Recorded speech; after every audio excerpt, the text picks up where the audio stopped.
believe we're almost halfway through the year?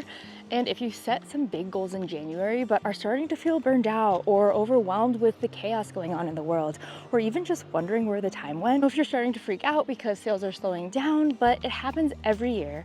And after 8 years of running my creative business, I finally found a system that's helping me reset and realign and actually move with the seasons instead of against them. In the last video, I sat down to do all of my visioning and planning and reflections. And so this week, I thought I'd walk through my entire system of how I unslump my business during these slow months to move my business forward and to actually plan in the big picture instead of reacting to the slower sales. To me, what I do in this season actually makes or breaks the rest of my year. And it gives me the chance to work on the business and not just spinning my wheels in the business. And I'm gonna walk you through all of that today.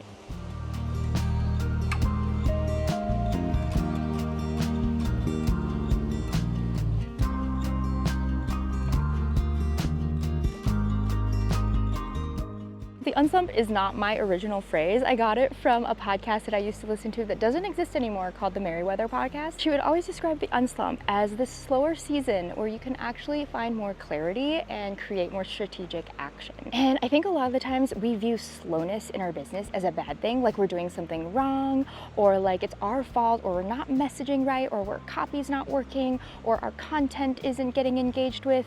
But really, the slow season is kind of a gift for our businesses because it actually gives us a chance to zoom out and refine and realign our systems. And that is what actually leads to more long-term sustainable growth for the future.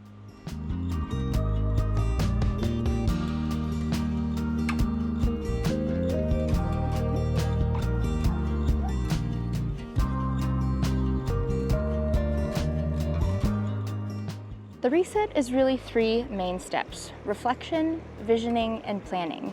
And the first step, reflection, to me is almost one of the most important parts, because if you're not able to look back and reflect and analyze what you have done, what you have accomplished, celebrate wins, big and small, or identify things that didn't work, we can't move forward and actually make a plan that makes sense for our business and our life. And if we can't give ourselves the time to reflect, it's a lot harder to zoom out and create these bigger dreams and visions and to actually create a plan to make them come to life. I talk about this a lot, but a lot of the time I think we don't realize how much we've accomplished until we give ourselves the chance to reflect. And then we get bogged down with feeling like, I'm not as far as I want to be. Oh, so-and-so is further along and moving faster than I am.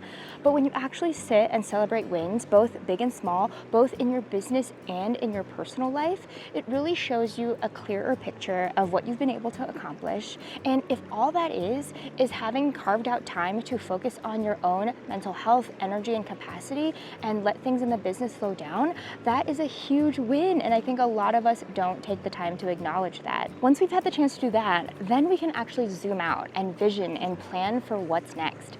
And for me, that just looks like having these long-term big picture goals. And that way I can see where I'm headed. And I might not know the destination. I'm a strong proponent of just letting things unfold and enjoying the journey and letting the journey tell you what direction you want to head. But if I have that bigger dream in mind, I can start working towards that. And things are going to change. Things will evolve as I go. But having that dream in mind, even if it's not super clear, is so important and will help us make the plans in order to get there. And I have a bunch of questions that I ask that help me really create that vision snapshot. And this is something that I do every single year, if not twice a year, because things evolve all the time, like I was saying. And if we don't recalibrate with ourselves and reconnect with what we actually want, we find ourselves chasing things that we actually don't want anymore, or what we think we should want, or what we keep seeing everyone on social media sharing about, you know? But if we're going to live in our values and build something that is aligned with the life that we want to live,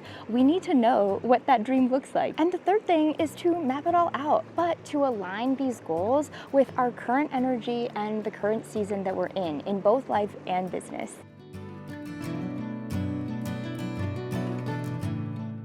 For the first few years of my business, I also had a separate side hustle business that I would do during the off seasons or during slower times. And I felt like, oh, okay, I'm utilizing my slower season by having this side hustle business and making money from that. And as the years went on, I started to realize it wasn't moving Smee forward. It was actually holding me back. And in the last few years, I started shrinking down the amount of time I was doing the side hustle to the point where last year I decided to completely let it go to make room for more things to blossom and to grow. And it took a few years for me to actually realize and acknowledge that that's what I needed to do. And I have a whole bunch of videos where I talk about that process. If you've been following my journey and watching my YouTube videos for a while, you'll kind of see all of that unfold. And I thought that by minimizing the time I was working on that side hustle, I was actually creating more space to do both. But I realized that for my energy, for the season that I'm in, for the goals that I have in my life, and for the life that I want to live, that side hustle wasn't actually a part of that dream anymore, and it was okay to let it go. And so if all of this stuff doesn't come to fruition for you right away, that's okay. It takes time, but the point is the seeds start to get planted. You start to actually get more in tune with your intuition and your gut, but actually with some strategy behind it and a way to make a plan to help you move forward and to grow in a way that aligns with you. Okay, let's get home and I will show you what all of this looks like.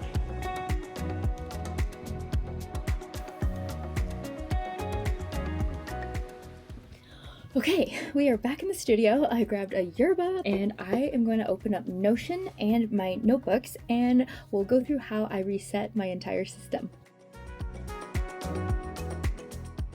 The first step is reflecting, and usually I carve out a whole day to do this. It's not the entire day that I'm reflecting, but it really is important to have intention behind it and to create that space for yourself of uninterrupted time. And you do want to make yourself go deep because a lot of the time we might not realize something is driving our decisions or what we're doing until we give ourselves the space to uncover that and to let it unlock and come out. So I have my rewilding workbook, and this will be like a PDF download. I just have a physical version for myself that I got printed and bound. But at the beginning of the year, I had my looking back worksheet where I just sat down to look back on my year and to really reflect. And so at the 6-month mark, it's really interesting to go back and read these and to then reevaluate. It's just a nice little gut check and just a way to set the tone for your reflective day by looking back at what you've already wrote and get to celebrate those wins. And then the next page from that looking back that I did in January was just a reflection of 2024 and almost like a letter to myself. So again, just a really nice way to read what you said at the beginning of the year and to just see where you're at right now at the 6-month mark.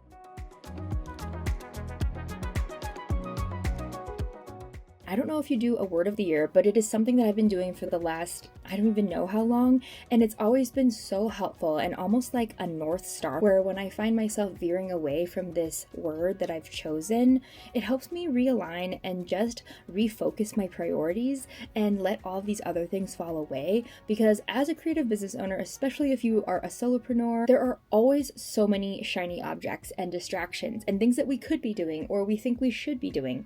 But the reality is, we only have so much energy to give, and we're always giving 100% of our energy. It's just, where is that energy going? So my word of the year is roots. And when I started the year and was thinking about what I wanted my word to be, I knew that this would be the first year that I didn't have my chef side hustle at all.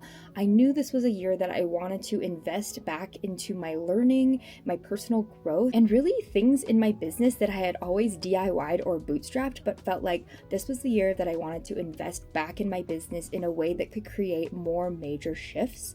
And so I picked roots because I knew this was not going to be a big growth year in my business. I knew I would actually make less money this year, but with the potential and space to build something that's even more aligned with who I am now, that brings me joy, and that down the road, once it started growing, it would actually create more revenue, more time freedom, and be more fulfilling than my chef business was for me.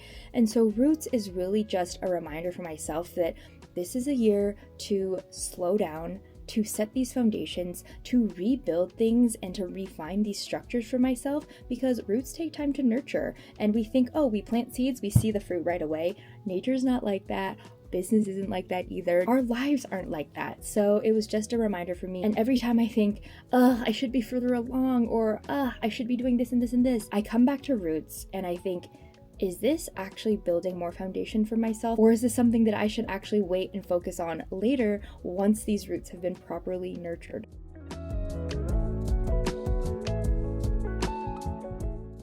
From there, I dive back in and just reconnect with my why. At the beginning of the year, I have an exercise in the workbook called 7 Levels Deep, and you can look that up on your own too, but it's really getting to the root and this emotional connection to your why. And the why can be attributed to why you have this business at all, why you want to start a business, why you want to start a new branch and grow another branch of the business, or even just a particular project or goal. But what it does is it really makes you think about why you're doing it at the core level. And when you get in touch with that, it's really hard to shake your foundations, because there are going to be times when it feels really hard. There are going to be times when it feels like, what am I even doing? But if you are connected to that deeper why, not only does it give you motivation to keep going, it makes sure that it is aligned with who you are at your core. So if you want to do a quick why check-in for yourself, these are the questions that I ask myself. Why did you start your business or start this project? How has your why shifted or evolved in the last year or 6 months? How are you honoring your why this year? And when we do this, it's really just a quick way to get reconnected again. And if your why has changed or evolved, that is okay. Life things happen, and that's what creates change in these whys. So this allows us a chance to realign and to reconnect with that too. I also have this values worksheet. Brene Brown has a really good one. This is a little bit different than Brene Brown's, but it's very similar, where you go and look at all of these values words and you narrow down to 3 to 5 core values that you have. And I do this at the beginning of the year every year, and I'll do it again at the 6 months mark, because sometimes it might change. But again, these are all things that help you reconnect and recalibrate. And for me right now, my core values for my business are freedom, community, and impact. And especially as I'm building new things, especially as I'm creating content and nurturing my community, I want to have my core values front and center. And these values are going to look different for everyone, and they might even change for you over time. But if you're creating from these values, you are not only honoring yourself and the business that you have built, you can be confident in strongly standing behind them. And that is what will come through in your copy, in how you speak to your customers and clients, in the offers you create, and how you show up in the world. And sometimes it might surprise you. Like, I have words on here that I was like, oh, that's definitely part of my core values. And as I evolved in my business as a business owner, those values changed, and that is okay. But it's all about realigning and honoring that. One of the things that I think we always forget to do is actually get in touch with our capacity and our energy. And a lot of the times, without getting in touch with that, you set these goals or put these projects on your plate that you actually might not have the capacity for. And then when it comes to the end of the year or even the mid-year, you feel like, I haven't accomplished anything, I'm a failure. But it's really because you weren't working with your capacity when you set those goals in the first place. So this next exercise, which I will take you to the screen, is what I call the change cycle. And this is adapted from a model by Martha Beck, and I made it my own and made it align with the different seasons of the year. So when you look at this graphic, each season represents an essential part of the change cycle, and there's always an event or something that happens that ushers you into the winter part of this change. And then from there you go into spring, summer, and autumn. But just like the seasons, you can't stay in one season forever. You won't grow or change if you stay stagnant, and every one of these is essential. And personally, I love winter. And when I chose to host my first creative business retreat, I chose Iceland in January because I really wanted to embrace and have all of the people that came on the trip really feel that winter energy. And the Icelandic people really embrace it, and they also know how to celebrate it and to make it beautiful. And being there when there was very minimal light, it really taught us how to make the most of the light and to embrace the darkness and to not see it as a bad thing, but to see it as a way to create space for rest and visioning and dreaming. And that's how any cycle of change happens. And sometimes you need to put something into a winter season in order for that transformation to happen. So I'm just going to go through this really quickly, but winter represents death and rebirth and the start of a new cycle. And I feel like I've actually been in a winter season for my business where I had to move it from being in an autumn when things were just kind of running on autopilot. It was working, but I needed to make room to rest, reimagine, and grow something new. But I couldn't do that until I moved it into the winter. Spring represents awakening and planting seeds, and that's when you start really taking action on the ideas and visions you were dreaming in the winter. Summer represents nurturing and growing, which is where you are nurturing the seeds that you plant in that spring phase. You're feeling more confident, things are gaining momentum, and you're really seeing things start to grow. And autumn represents harvest and gather, where you can acknowledge and show gratitude and celebrate some of those wins. And this is also when you evaluate what might need to be let go. And like the actual fall season, trees will drop their leaves, because if they don't drop them, it doesn't make room for new growth and that rest needed for the next spring to come. So don't look at this like the literal season of the year, but more as what each season represents. I take various aspects of my life, so business and career, my physical health, my mental health, my relationships, my home, my finances, and just the lifestyle that I want to live. And I will assign it to a season and really just sit and acknowledge where that actually is. And from there, you can really get an idea for what your energy and capacity looks like, what you might want to move into the next season, what you might actually need to put in a winter season where you can reimagine and actually give yourself room to breathe and rest. So I hope that makes sense. If you have questions about it, just put them down in the comments. I'll try to respond to you. But in the workbook, there are some really fleshed out worksheets that walk you through how to go through this process, but I hope this gets you started.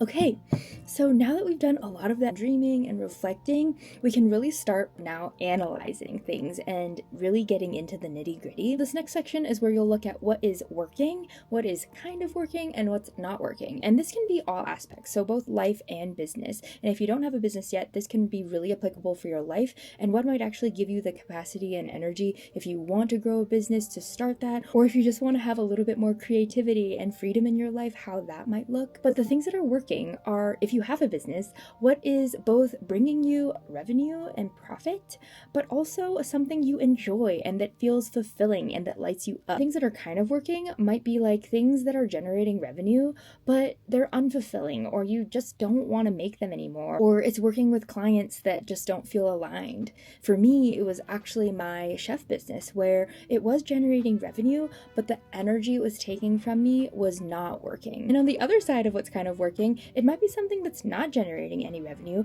but it brings you a lot of joy and you're fulfilled by it and you just love to do it. And then you have what's not working. And these are the things that are both not generating good revenue and are equally draining and unfulfilling. What that'll give you is a full snapshot of all of these things in your life and really recognize what might need to change.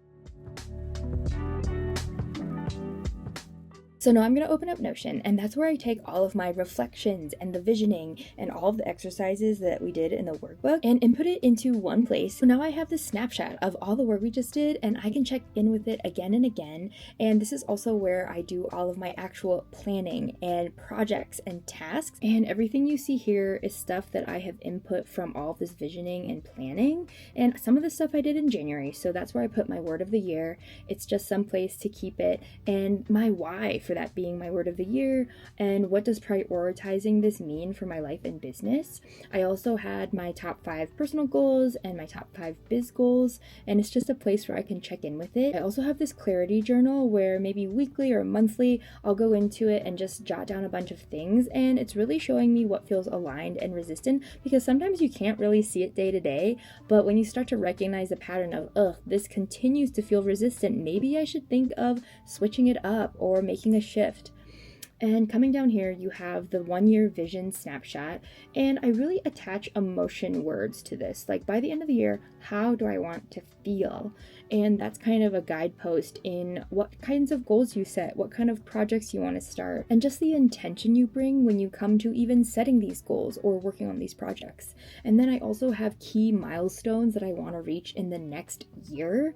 And I just choose 3 priorities because when you have a ton of different projects and tasks, it can feel like you don't know what you're doing. It could feel like I haven't made any progress. But when you actually figure out what those 3 priorities are, it makes it so much easier to not let yourself get distracted. Or when you actually go to work on these things, what are the things that are really going to move your dream forward? And then coming down here, we can go into my annual reflections. And this is where I had my why check-in. I also have the reflections that I did in January from 2024, and it was just a fun way to look and see what I actually had done in 2024. And then here are some of my reflections, and I like to break it down into summits, strides, shedding, and seeking. And this just means like things that felt really aligned, what I enjoyed a lot, strides, which is what small wins did I achieve, shedding, what could I have done better this year, what do I need to let go of, and seeking, what do I wish was possible to make it feel more aligned, and what things can I explore to make that possible in the next year. So that is my reflection sheet, and that's in the plans and goals dashboard. So if we go into Q2, which is where we're at now, I have our spring trail map, and I put, how do I want to feel at the end of this season? Because sometimes even just having that shift for yourself or acknowledging and recognizing what you want to feel will help you get back in touch with it and make those goals feel aligned with it. And how much capacity do I truly have right now? Because some seasons you might have more capacity than others. Not only are we running businesses, we want to have an actual life outside of our business. You have a social life, you might have kids, your pets, your partnership, relationships, whatever, and even just your own actual energy. And that'll look different for everyone. Some people might really come alive in the summer months. Other people might not and just feel exhausted by it. So it's really getting in touch with that. I also have my season's priorities, why it matters, and what success looks like, because when we can visualize it, it really helps us move towards them. And you really don't have to reinvent the wheel. I made this dashboard so that I can stay grounded and aligned, and every quarter I can use it to refocus on what actually matters to me. Now we can look at our actual priorities and create the projects and task lists that we want to get done in order to accomplish our goals and to move forward towards our dream. What I'll do first is write all of those things down, all of the things I want to get done, all of the projects, all the new things, all the things that I want to fix or tweak. I'll write all of that down, and I'll take you into the next part of Notion, which is my big picture projects. Let's just look at the done ones. I really wanted to do a Notion dashboard refresh, and the cool thing about this is you can go in and it'll show you where you are with completion, and it has all of the tasks that I needed to do in order to get there. So this is something I did a couple weeks ago, but I even put update my big picture projects. I just like to see progress, and I think that really just keeps us motivated, and when we see progress, we keep going on them. And this was a shorter term project. I knew I had a little trip planned for Memorial Day weekend, and I just really wanted to get it done before that and come back and just hit the ground running. And I think one of the important things of breaking things down into these bigger projects and then these subtasks is that then you can input them in your to-do list. Because if I just put Notion dashboard refresh as a to-do list item, that has so many things under it, and other projects have even more tasks under it. Then you feel like, whoa, I did not get that done. That's going to take so long. But when you break it down, it means you're taking small actions every day or on the days that you put this on your to-do list, and you move yourself forward instead of feeling overwhelmed like, whoa, I have this big project that has so many parts to it, but I don't even know where to begin. But this allows you to think of what those look like and then chip away at them so you can actually get the project done. The last thing, I'm going to show you the template version of the main dashboard just so you can have a peek at it. And this is exactly how I've organized mine. You can feel free to switch it up once you have it in your Notion, but I have the template for your plans and goals like I showed you earlier. So it's the same thing, but you can put all of yours in here. And then the big picture projects in here, and you can just add, and I have little notes of how you can fill this in and just some examples. And then if you scroll down, I do this as a weekly check-in. I do it every single Monday, and that just helps me focus on that week. This full bundle dashboard will also include the content hub that I've created. That will populate here. So once you schedule your content, it'll show up here. And then we go down to the tasks, and this is where all of those tasks will populate. So whatever is due this week is where they'll populate, and you can change that view. You can change it to the whole month, but for me, I just like to do it week to week. So every Monday when I sit down to organize all of the tasks, I'll look and see what big picture tasks I assign for myself, and I'll plug them in to my weekly to-do list, because this big picture task list is all of those things that you just keep pushing off because they're not the day-to-day things. These are those big picture projects that will actually move things forward, but you feel like you can never make time for, or, oh, I'm so caught up, I need to make all this stuff, I need to do all these things, I need to post to Instagram, blah, blah, blah. But by assigning them here, you're actually creating space, looking at your capacity in order to do them. So then I go down to weekly to-dos, and time blocking does not work for me. I find it too constricting. I like a lot more flexibility in my day, but what has really been helpful is actually having these morning, midday, and afternoon blocks, and that has been more helpful than anything. I'll just put all of the tasks that I want to get accomplished in the morning. My midday is really kind of from like noon to 2 p.m. And this also helps you move on from tasks, because sometimes when you just have the day's to-do list, which is what I used to do, I'd be like, oh, I want to get through this first. But then when I actually think about, okay, what can I actually get done in the morning? What can I actually get done in the midday? What can I actually get done in the afternoon? It really helps me recognize how long that task might take. And you can adjust. If one week you're like, whoa, I put way too much on that time slot, that's okay. This is a very fluid process, and you really have to do what works for you. This is what works for me. But if there's another way that works for you, that's great. And then if I don't complete tasks, I can actually just move them into the next day or put them into the next week. And I also have a sticky note here for maybe things that are not necessarily business related, but something you don't want to forget. And then this will show your big picture projects and the progress you've done. And down below here, this will populate all of those tasks and their due dates for the month. So just kind of more of a big picture snapshot. But that's really my Notion tour. I know that it was a ton of info. If you're curious about it and are interested in getting either the workbook or the dashboard or both, I do have a waitlist link. They're very close to being finished and ready for you. I'm so excited. This is just something that has been so helpful for me, and I want you to be able to have access to it too. I know how helpful it's been for me. I really wanted to help other people, because we've definitely had conversations in my Discord community or on my creative retreats where people are just like feeling so overwhelmed with how to get started or how to start this project or how to move forward. And for me, it's always about systems, reflection, and recognizing all of these things and really just reconnecting. I talk about rewilding all the time. The workbook is actually called A Year of Rewilding, because not only are you going to get all of the worksheets and all these exercises, there's also a seasonal and moon journal, and these are just touch points to really carve out space to sit and realign. And I think it's so important, and I always talk about realignment too, but really most of us just keep going and go through and feel like we just have to push through the next thing and hustle harder and then things will be better.